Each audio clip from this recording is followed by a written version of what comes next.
نماز کے تعلق سے جی مفتی صاحب 5 سوال۔ نماز کی حالت میں کسی کو سلام کرنے سے کیا نماز ٹوٹ جاتی ہے؟ دیکھیے، نماز اللہ تعالیٰ کی عبادت ہے۔ نماز کیا ہے؟ اللہ سبحانہ و تعالیٰ کی عبادت ہے۔ عبادت کس نے فرض کی ہے؟ اللہ نے فرض کی ہے۔ تو جو احکام اس نے عبادت کے دیے ہیں اس میں کوئی کمی بیشی نہیں کی جا سکتی۔ جی تو چونکہ سلام کرنے سے نماز فاسد ہو جاتی ہے، بات کرنے سے نماز فاسد ہو جاتی ہے، تو ہم اس وقت سمجھیے اللہ کی ڈیوٹی پر ہیں۔ تو ہماری ڈیوٹی کیسی ہوگی؟ جیسے اللہ نے ہم کو حکم دیا ہے ویسے ہماری ڈیوٹی ہوگی۔ اسلام جیسے ہمیں پابند کیا ہے اس کے مطابق ہم عمل کریں گے، اپنی مرضی سے کوئی چیز نہیں کر سکیں گے، چونکہ سلام کلام سے نماز آپ کی ختم ہو جاتی ہے، ٹوٹ جاتی ہے۔ اس لیے سلام اور کلام کرنا منع ہے، اور اگر کوئی غلطی سے سلام کر لے تو وعلیکم السلام کہنا بھی منع ہے۔ اگرچہ کہ سلام کا جواب دینا واجب ہے، لیکن کب؟ جب کہ موقع محل ہو، سلام کرنے والا موقع محل میں سلام کرے تو اس کے سلام کا جواب دینا واجب ہے۔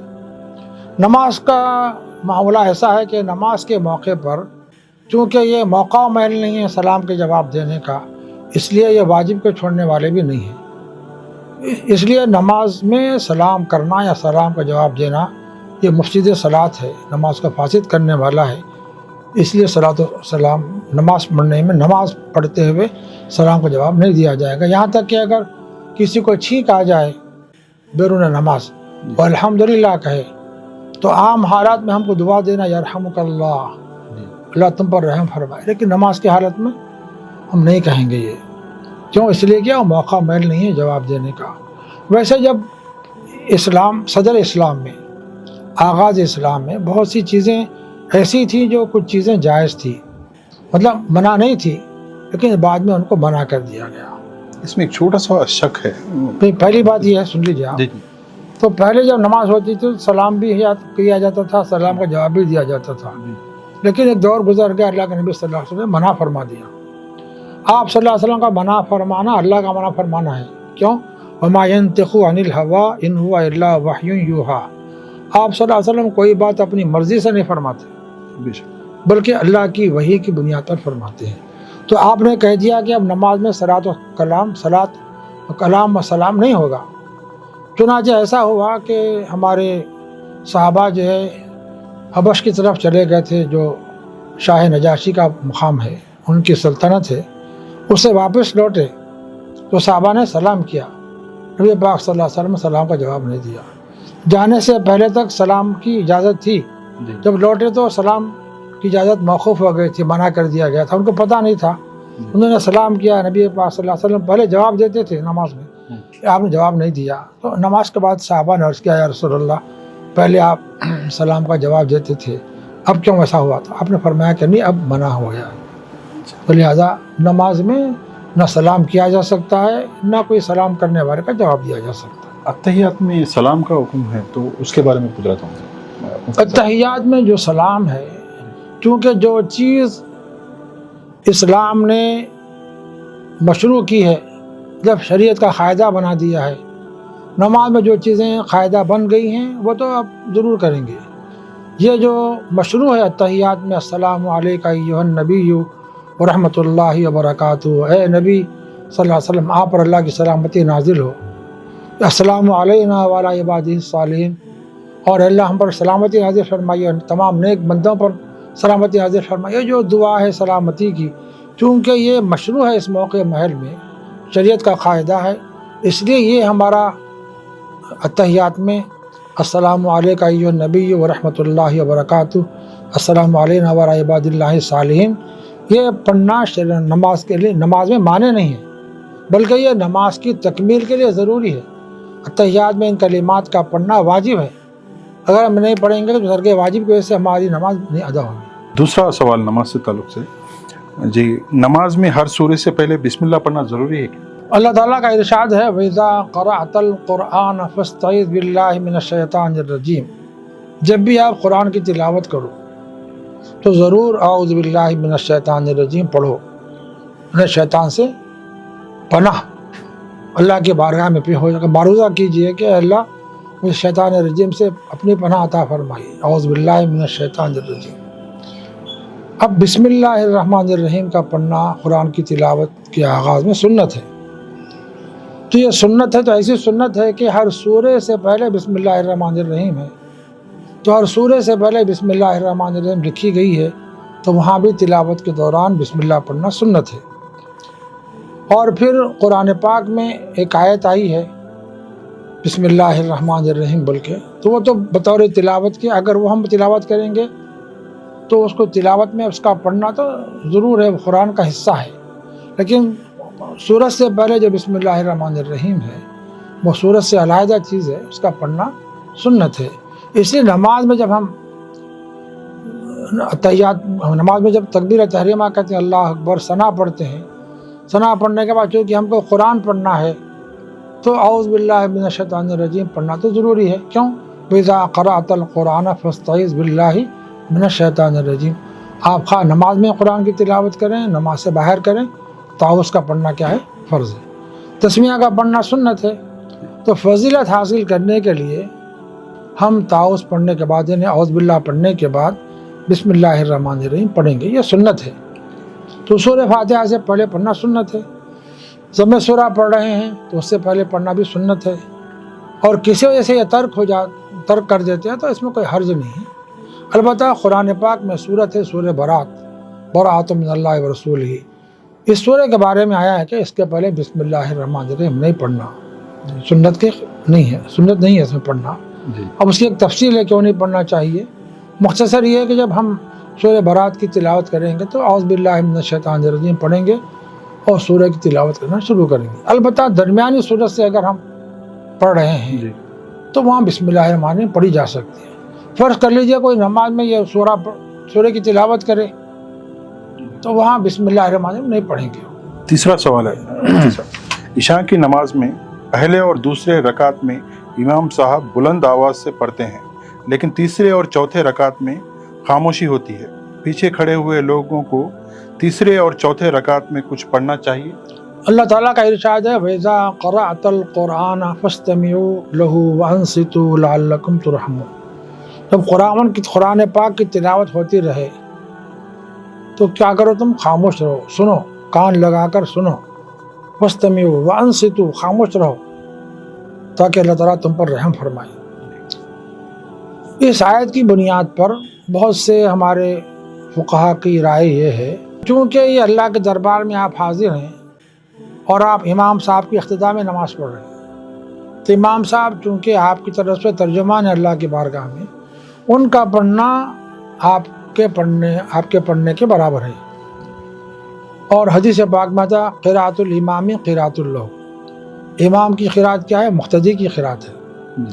تو امام صاحب خواہ جہرن قراءت کر رہے ہوں، سرن خاموش قراءت کر رہے ہوں، کیونکہ وہ قرآن پڑھ رہے ہیں تو لہٰذا ہم قرآن نہیں پڑھیں گے. یہ ایک تحقیق ہے. یہ بعض فقہا جیسے حضرت امام اعظم ابو حنیفہ رحمۃ اللہ علیہ، ان کی رائے یہ ہے کہ امام صاحب جب بھی قراءت کر رہے ہوں، خواہ وہ جہری نماز ہو، سری نماز ہو، جہری رکعتیں ہوں، سری رکعتیں ہوں، اس میں ہم قراءت نہیں کریں گے.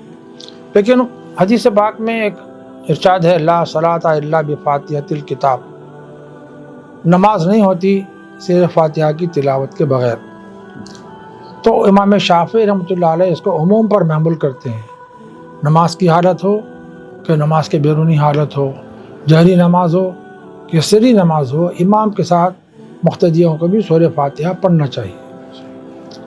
تو جہری نماز میں بھی پڑھنا ہے ان کو، سری نماز میں بھی پڑھنا ہے. امام اعظم ابو حنیفہ رحمۃ اللہ علیہ کی تحقیق میں کیا ہے، جو نمازیں سری ہیں جیسے ظہر ہے، عصر ہے، اس میں چاروں رکعتوں میں قراءت سنائی نہیں دیتی ہم کو، تب بھی ہم کو امام کی اقتداء میں ہیں، ہم کو قراءت نہیں پڑھنا ہے، سورہ فاتحہ کی تلاوت نہیں کرنا، کسی رکعت میں بھی نہیں کرنا ہے.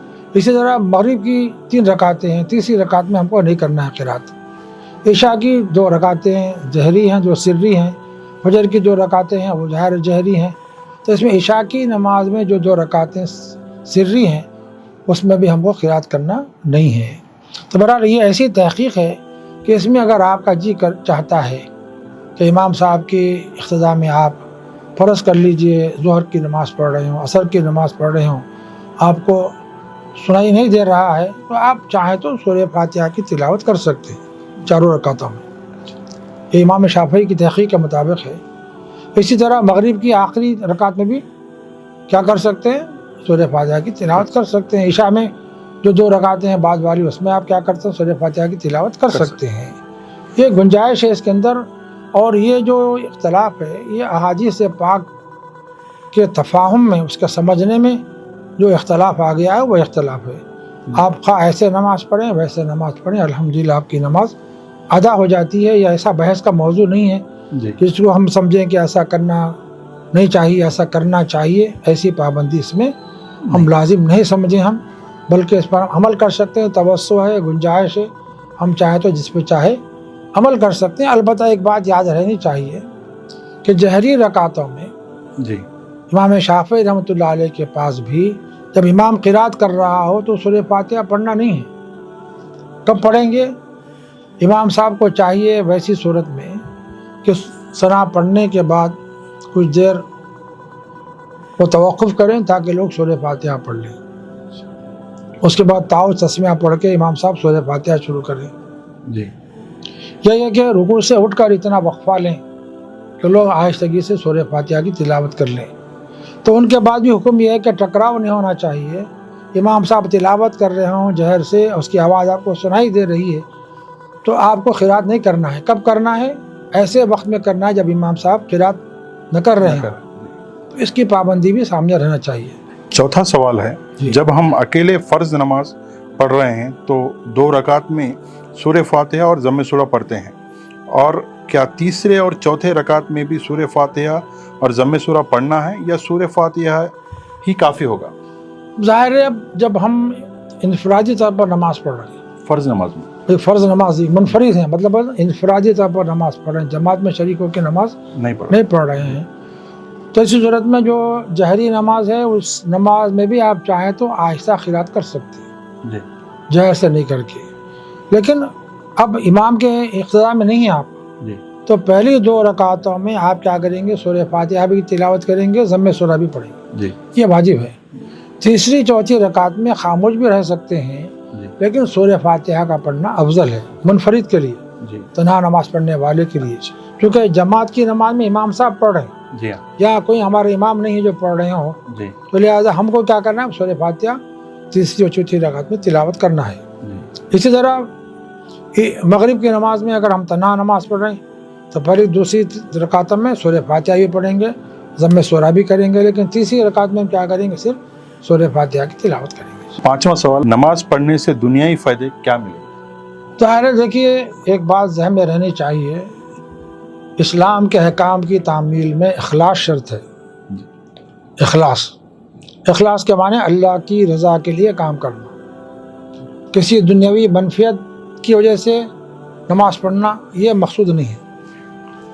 صرف کیا ہے؟ اللہ کی عبادت، اللہ کا ذکر، اللہ کی رضا کے لیے، اس کی خوشنودی کے لیے۔ لیکن ہر کام جو اللہ کی رضا کے لیے، خوشنودی کے لیے کیا جاتا ہے، اس کے اخروی منافع تو بہت ہیں جو ہم اس کا اندازہ نہیں کر سکتے، لیکن اس کے مادی منافع بھی بہت ہیں۔ لیکن مادی منافع کو سامنے رکھ کر ہم نماز پڑھیں گے تو نماز نہیں ہوگی۔ مادی منافع ہماری نگاہوں سے اوجھل ہو جائیں، ہمارے سامنے صرف اللہ، اس کی رضا، اس کی خوشنودی اور آخرت کی طلب ہمارے پیش نظر رہے، تو وہ عبادت حقیقی معنی میں عبادت بنتی ہے۔ اس لیے علماء اکثر یہ ان کا رجحان رائے ہے کہ مادی فوائد کی طرف کبھی نظر نہ جائے ہماری، لیکن خود بخود مادی منافع آپ کے حاصل ہوں گے۔ چنانچہ سائنسدانوں کی تحقیق ہے، وہ بھی کون سے سائنسدان؟ جو اسلام قبول نہیں کیے، ابھی اللہ پر ایمان نہیں رکھتے ہیں، ان کی تحقیق یہ ہے کہ نماز ایک بھرپور ورزش ہے، ایک ایسی ورزش ہے جس میں سارے انسان کے اعضاء کی ورزش ہو جاتی ہے، اور نماز پڑھنے سے دوران خون پورے بدن میں ہوتا ہے، اور یہ ایسی ورزش ہے کہ دنیا میں اور کوئی ورزش اس کا بدل نہیں بن سکتی۔ سائنسدانوں کا ماننا ہے کہ انسان قیام کرتا ہے، جب انسان یکسوئی کے ساتھ، حضوری کے ساتھ کہ اللہ مجھے دیکھ رہا ہے، اس جذبے کے ساتھ جب قیام کرے گا تو جو روحانیت رحمت اللہ کی نازل ہوتی ہے، ظاہر ہے اس کے جو منافع ہیں وہ ہمارے جسم پر بھی طاری ہوتے ہیں، اس کے فوائد ہم کو حاصل ہوتے ہیں۔ روح کی غذا بھی ہے نماز، بدن کی صحت کا بھی اس میں راز ہے۔ اب دیکھیے انسان کے رکوع اور قیام اور سجدے میں پورے اعضاء حرکت میں رہتے ہیں، جی کوئی ایسا عضو نہیں ہے جس میں حرکت نہیں ہوتی ہو، یہاں تک کہ سجدے میں جاتے ہیں تو انگلیاں بھی حرکت میں رہتے ہیں، قبلہ رخ ہو جاتے ہیں۔ تو سائنسدانوں نے یہاں تک بیان کیا، بھی حالیہ تحقیق آئی تھی کہ جو حضرات سجدہ طویل کرتے ہیں وہ کبھی دماغی مرض میں مبتلا نہیں ہوتے۔ کیوں نہیں ہوتے؟ اس کی وجہ بیان کی کہ سجدے کی حالت میں جو دوران خون ہے وہ سر کی طرف اتنا زیادہ ہوتا ہے، اس کی وجہ سے دماغ کی صحت برقرار رہتی ہے۔ یہ کون بول رہے ہیں؟ سائنسدان تحقیق کر کے بتا رہے ہیں۔ اور پھر دل کی ورزش بھی ہوتی ہے سجدے میں، خون کی جو پمپنگ ہوتی ہے اس کو بھی ایک نئی زندگی ملتی ہے۔ تو سارا نظام انسان کا زندگی کا کیا ہے، دار و مدار خون کے دوران پر ہے، اور جتنا زیادہ خون کی گردش اور دوران خون نماز میں سجدے کی حالت میں ہوتا ہے وہ کسی اور ورزش میں نہیں ہوتا۔ اللہ تعالیٰ نے یہ جو مادی منفعتیں ہیں ان کو اللہ نے پردے خفا میں رکھا ہے تاکہ ادھر ایمان والوں کی نگاہ نہ جائے اور خود بخود آٹومیٹک ان کو منافع حاصل ہو جائے، اور وہ اللہ کی رضا کے لیے نماز پڑھیں تو ان کے سامنے کیا ہو، اللہ کی رضا ہو، اس کی خوشنودی ہو، آخرت کے منافع ان کے پیش نظر ہوں، اللہ کی رضا، اللہ کی طلب، اس کے ذکر اور اس کی فکر اور اس کی یاد کی تمنا طلب، اس کے دربار میں حضوری کا جذبہ، یہ ایسے روحانی فائدے ہیں جسے روح کو تقویت ملتی ہے اور اس کی وجہ سے انسان کو صحت بدنی بھی حاصل ہوتی ہے۔